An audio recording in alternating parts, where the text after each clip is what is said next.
Truth Talkers. Welcome back to another episode of Teatime Truth Talk with your host, Alicia, and of course, my dad, Rev Rich. And as always, we have another great episode for you today. But before we get to it, you want to definitely subscribe, like, share it out to anyone who may need this message, or maybe not. We don't know. Just share it out. Let them make that decision. Always hit that bell so you get notified of a new video. And tomorrow, you definitely want to tune into Wisdom Wednesday, because not only will my daughter be a special guest on that show, but we'll have one additional guest who normally doesn't join our videos, but she was on one other video in our series. So with that, toss it back to you. All right.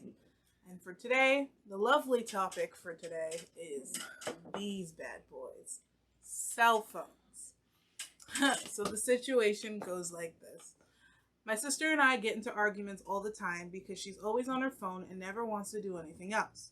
I know phones are important, but she's only 12 and I don't think she needs one and should be doing more productive things. What should we do?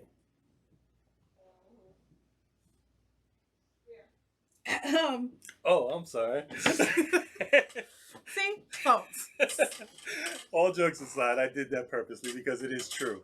I definitely understand that because, nowadays, everywhere you go, you see people on the phones and doing stuff. In fact, it's gotten so infectious that there's a commercial out now for a car brand where this guy is literally, he's got his AirPods or whatever headphones in. He's watching a movie. He ends up closing the door on a guy who's walking on crutches. He ends up walking over the mail of a poor post person who dropped the mail on the floor and ends up walking out in the middle of the street in red, where a car, and that was where the commercial comes in, has the auto sensing system to stop the brake. And then the guy got mad at the car driver because he's telling him, I'm watching something on my phone. And it's as comedic as it is, because they use the comedian to play the part, it really shows the seriousness of where we are. Yeah. And the number one issue, and I know I'm probably going to get a lot of slack for this, is that we are an entertainment-driven society now. Oh, yeah. We would rather spend hours on hours on hours on hours on days on months binge watching shows and watching drama-based television and who's the bachelorette going to pick and who's the bachelor going to pick and who's getting voted off the island this week. Oh gosh. And then it's every other, oh my God, so and so, that we don't focus on ourselves anymore. And because of that, we're looking to be entertained. Second thing is our short attention span. Okay? I'm going to use this as food, not that I'm a small guy, but still, But somebody once told me this. He goes, it's funny that fast food isn't even fast enough anymore. When I grew up, and this is all just no jokes aside, if I went out to a Chinese restaurant with my family or whatever, or any restaurant, we knew we were going to be in there for an hour or two, because by the time we got there, so we'll use the Chinese food experience. We got there, there'd be the egg noodles on the table with some duck sauce. We'd be asked if we wanted something to drink, and we put our order in. Now, we'd end up getting full on the egg noodles because it took about 25 to 30 minutes before we saw our food. And sometimes if it was an appetizer, that would be 15 minutes or so. Then another wait for the main course. And then we order dessert, forget it. Oh, boy. Exactly.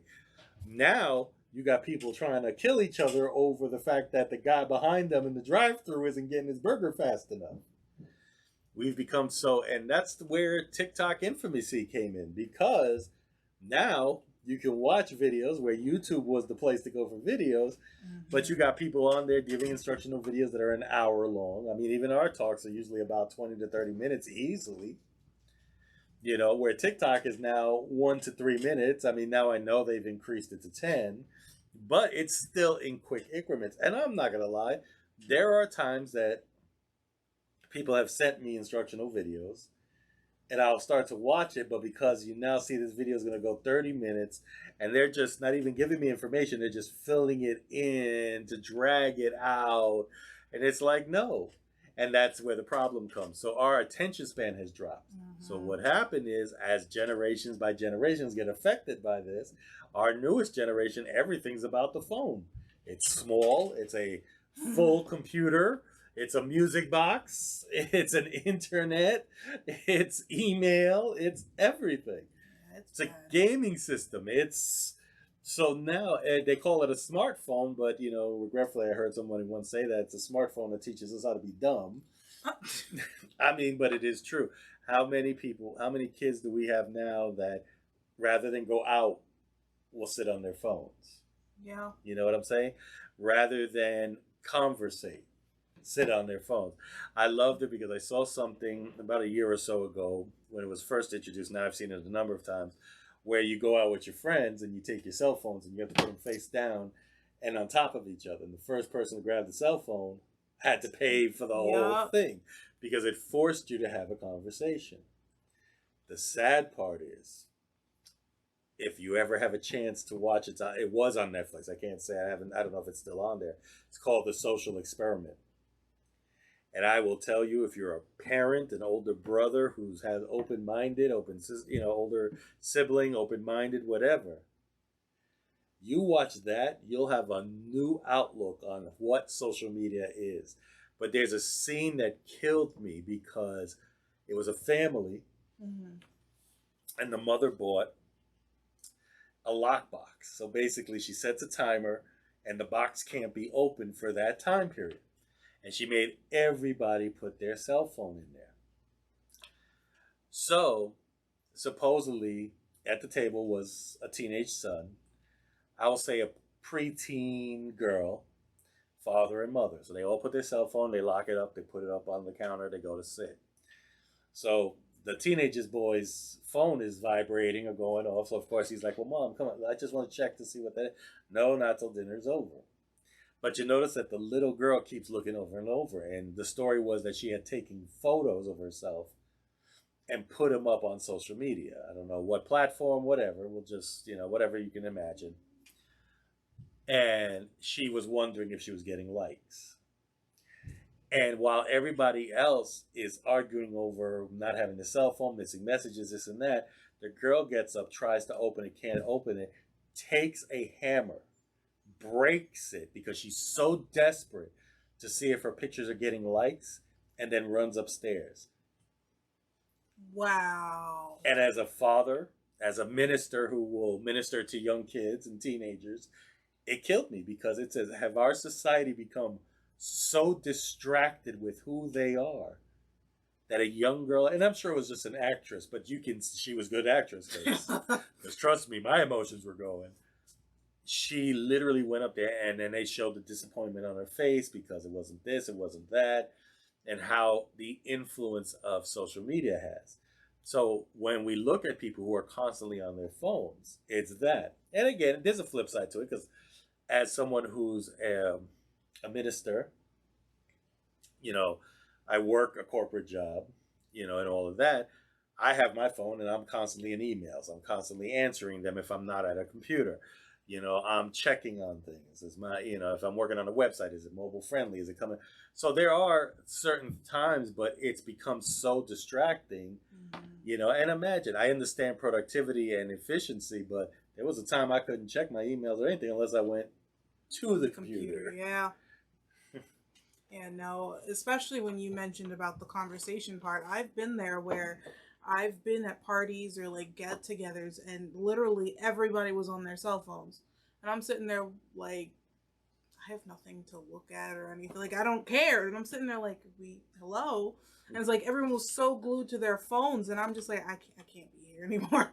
Like, it's not fun. So when I get the chance, if I have like a group of friends, whatever, typically what I do is take my phone, put the music on, and I just get everyone interactive, whether we're playing board games or we're dancing or we're just sitting and eating food and just trying to have a conversation, whether it is about like something that happened or for God's sake started with the weather, something to get people engaged, because it felt like a dead zone, and it was more uncomfortable sitting there watching people play on their phones than it was actually trying to have a conversation. Because yeah, sometimes it could be hard to keep up a conversation, especially in this generation, because we're always glued to our cell phones. And unless we not know what the next celebrity relationship is and who broke up with who and what person did this, and it's like, well, what are we supposed to talk about? And I'm like, you can talk about yourselves. Like, there's parts of you I'm pretty sure other people don't know yet. You can talk about that. But it's definitely a rough thing. And I definitely relate to this person because sometimes I'll be looking at my sister as well and I'll be like, hello, I'm talking to you. Just today, I wanted to know what my other sister was cooking, and she kept telling me to shut up because she was too busy on her phone watching something. I'm sitting there like, I just 2 seconds. You could have told me we were having tacos. Like, that was it. No? Great. Okay. I'll wait, I guess. And I'm like, the thought to just take her phone and throw it in the trash can to get the attention. Like, I'm not an attention seeker, but like, I am standing right here. And it's can be very, very frustrating. And trust me, it's at the adult level as well, where I'm at, because I don't know how many times, you'll be sitting, like you said, I'm sitting with the family, I'm sitting with everybody's on their phone, and I'm sitting there like, I pick up my phone and start, Yeah. and I'm mindlessly looking at nothing just because there's nobody talking to me or nobody saying.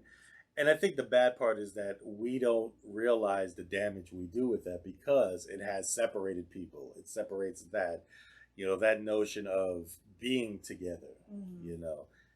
everywhere we go now, somebody has to, okay, we're going to go on vacation. Great. Well, every 5 minutes is the phone snapping something, you know, and I don't know how many crimes have been committed because of that. Oh, yeah. So it's funny how this device has become so much a part of the influence on life. Now, is it a bad thing? No, you just have to do certain things. I think it was Mel Robbins who wrote the book, The 5 Second Rule. She says she literally puts her phone in the bathroom. So it's plugged up, charging, but she puts it in the bathroom so that when she gets up in the morning, she's not starting her day looking at emails and looking at stuff and all of that. Maybe I should start doing You that. know, and what do you call it? There's other principles that say the same thing, is because when we pick up our phones, we're influenced by what's on the phone rather than starting our day in a good note, whether it's affirmations, whether it's just reading a good book, whether it's journaling, whether it's meditating, praying, whatever it is for you. You're more geared to pick this up to check what's going on in the world than to, um, how do you call it? To immediately say, okay, well, before I start my day, I'm going to center in myself, get myself prepared, and then move forward. Definitely. I think what you said is something that everyone should start doing. I 100% try to do that every morning. I mean, yes, I am guilty of myself. I'll look at my phone and see what pops up, but usually after I see what's there, I usually put it back down. Whether it's to go back to sleep because I'm still tired, or just for the fact of start my morning, because I usually set an alarm with some kind of song. That's how I usually start my morning. I get up and I dance and just enjoy myself for a moment before I start tackling on who is upset about who and why this person's complaining. And it's like sometimes it's draining, and we become so addicted to it that you don't even realize how draining it is. And especially with the unity and things you teach me, I've learned as I've gotten older, because I have to learn in order to help give advice. I've learned that after a while it does get draining, and it's like sometimes you just need to take that time for yourself, even if it's just a good old 20 minutes. Because again, so social media, computers, technology itself, it's a part of everyday life. We can't escape it like that. But even if you take that 20 minutes to just be with yourself, throw on some positive music, and just dance around in your room and to just fully wake you up. And one of the things too is if you do that, which I highly recommend, you also remember certain people are going to be pissed. Because I had a friend who I knew for a very long time, and there was times where I wouldn't respond back to their text, or I wouldn't text them every single day, or I just wouldn't text them at all for like maybe a week because I'm either busy or I just need time to detox from the phone. And when I get back to them, they'll be like, oh, well, you don't care about me. And I'm so tired of you never messaging me. And I don't understand. It's like, are you mad at me? And I'm sitting there like, I just, I just wanted 5 minutes away from the cell phone. After a while, your eyes do hurt from looking at a screen because it does. At least it does for me. I don't know about the rest of y'all. And it's just like sometimes I'm like, this is how I learned that there's certain people that just shouldn't be in my life. Because if you need me to message you right then and there, and it's not really an emergency, just more of an attention seeking thing, I tap out.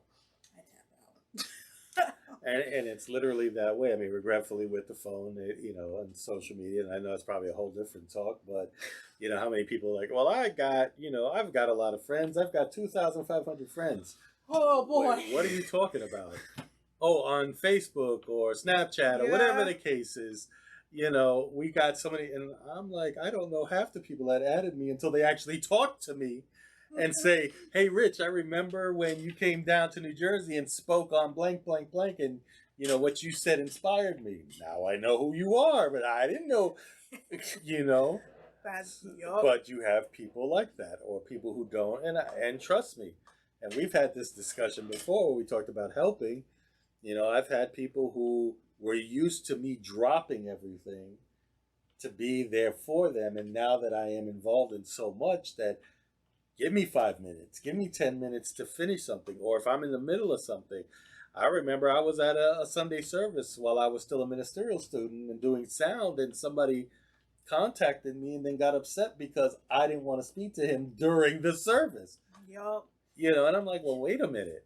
And somebody else, I was working from home, and this was like on the onset of COVID, and I'm sitting there and I'm literally working. I saw the message and I said, okay, let me finish what I'm doing and I'll take a quick 15-minute break. I got chewed out in all kinds of ways, and I'm like, but wait a minute.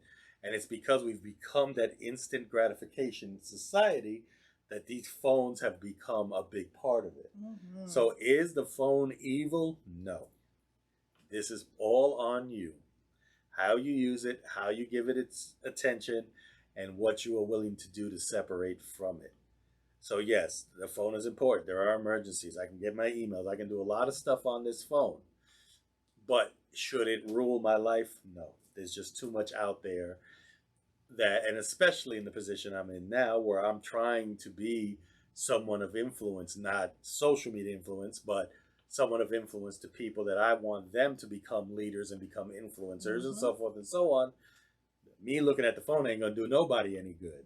My job is to get the stuff done, get it out there, talk to people when they need help. I'm always available to be reached out, but again, understand, if I am busy at the moment, I will let you know. Give me 10 minutes, give me 5 minutes. I will try to make time for you if I have to. But if you're going to live on the fact that your phone is instant, and I think the worst thing they could have done now is that you can see the dots going. Oh, sweet Jesus. You know how many times I used to be able to just look at something and then just walk away? Now people, that sucks. Mm-hmm. That causes a whole nother can of worms that just become open because they're like, I saw you typing. I don't know why you're ignoring me. So, not ignoring you. But yeah, so that again, you need to become bigger and better than that. Understand that this is a tool. This is just a communication device that may allow you to play a game, read your email, read your books, listen to the audio, listen to music, does some great stuff. It's a great tool when it's used as a tool. But if it becomes your appendage, it's like another arm where you have to use it or you have to be on it because whatever. And ask yourself, next time you pick up the phone and start mindlessly scrolling, ask yourself, what I'm doing right now, is that in any way making me better or in any way serving me at the moment? Because I'm not going to lie, I'm guilty of that. When I was on a TikTok and I'm just bored and I start scrolling, and then 5 hours later, you're like, where the hell did the time go? Because I'm watching 1 and 2 minute videos on stuff. Now, does that mean I didn't find anything educational? Yeah, there was some stuff that I actually took notes and utilized it and stuff like that. But does that mean that 4.5 hours of doing that? No, it's not that. So it's, again, remember that this is a tool. And if you see people around you, you can even put it out there. It's like, am I more important than that phone? And if that phone is more important to them, that's okay. Let them go off and be a nice happy couple somewhere. Right? In all honesty, too, because I honestly, right this moment, I kind of pulled an everyday thing. I just got a notification or a friend just texted me, and I'm right away. I turned. I was like, wait, no, they can wait. We're doing this. We're letting you guys know. And it's like, we do make mistakes. We are human. We go through the same thing as you. But within telling you guys this, it does help not only us, but does help you learn this. And the one thing I do want to say is if you can't go an entire day, 24 hours without looking at your phone, then you really should look at how you're living your life. Because one of the things I do know is that because I learned that I don't need to be on my phone all the time, I've become more productive with my life because you learn that you're bored, but instead of looking at your phone, you can do stuff. I couldn't have started the board game that I'm making for Unity if I wasn't not on my phone. I couldn't have started the musical project that I'm doing if I was on my phone. I'm sooner or later going to pick up learning how to play piano, but that's going to take time out of looking at my phone. And that is okay. And that is one of the things I want everyone here to know is that you will learn to do more. You will end up looking at more things in a new perspective because you're not glued to the one rectangular device or square because now they got that flip phone new thing going on to this time. But you will learn how to look at life in a new perspective instead of looking at life through a screen. There was a video I saw, ironically, on Facebook when I was scrolling, and it showed that where it was a little boy who was poor and sad watching all these people walk by past him and whatever, and it was just gray after gray after gray, and it just got worse and worse and worse, and it was just multitudes of people just typing away on computers, multiple people walking past, and it ended up coming. It was like a cartoon, and it ended up like this tech. Because it was a cartoon, it was a computer box who was evil, controlling minds of people. And though it was a cartoon, you really think about it, in reality, it's kind of doing the same thing. But it's not the technology that is doing it, it's you're letting it affect you in the way that it is. Watch The Social Experiment. I'm telling you. Oh boy. Telling boy. you. You know, and it is crazy because it is, you know, we allow it so much to influence us. And it is, like you said, you know, how many times are we on Facebook and all of a sudden we were having a conversation about XYZ product and we see the product now. So what is it doing? It's influencing. Well, now it's on Facebook. Now it's on Snapchat. Now it's on TikTok.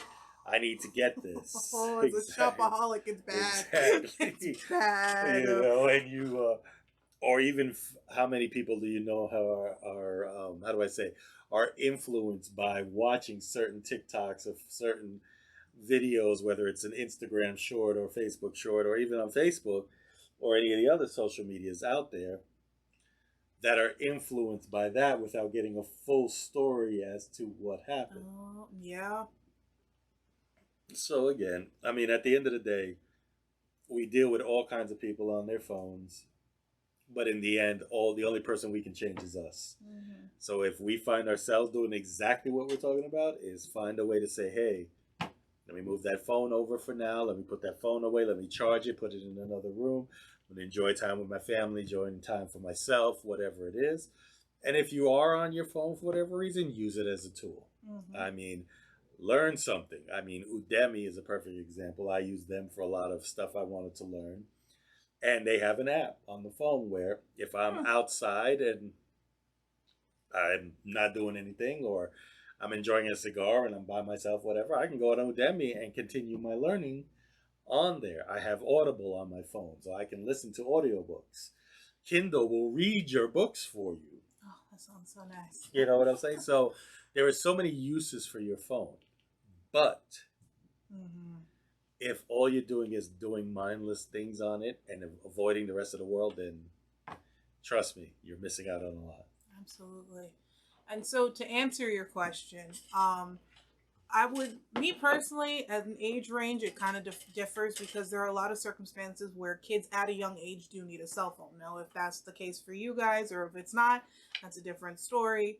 But at the end of the day, I would suggest having your siblings sit here and watch this video because I'll tell her face to face, you need to put the phone down and get outside. But no, in all honesty, I would talk to your sister and be like, look, I get that the phone is great and all, but I want to spend time with you. There's things we can do outside of looking at the cell phone and doing TikToks and watching Facebook and going on Snapchat and Instagram and all those others, and give her suggestions and make it fun, because that's usually what I do with my kids. Just the other day, the kids and I were pretending to be pirates and ninjas, and I was getting attacked, and we were fighting all over the place. It was to the point that he looked at me and he had to question my sanity, because I am a 20-year-old jumping around acting a crazy person. But it got them, everyone, off their phones, and we were having a great time and enjoying life and things like that. So doing arts and crafts, even if I say take off the cell phones, watch a movie. I know that's still technology, but at least you're having that bonding time. Do a puzzle, go for a walk, play in the backyard, learn something new, like the piano or knitting or bake something. Just don't burn the house down. And parents, I'm not condoning it. I'm just giving suggestions.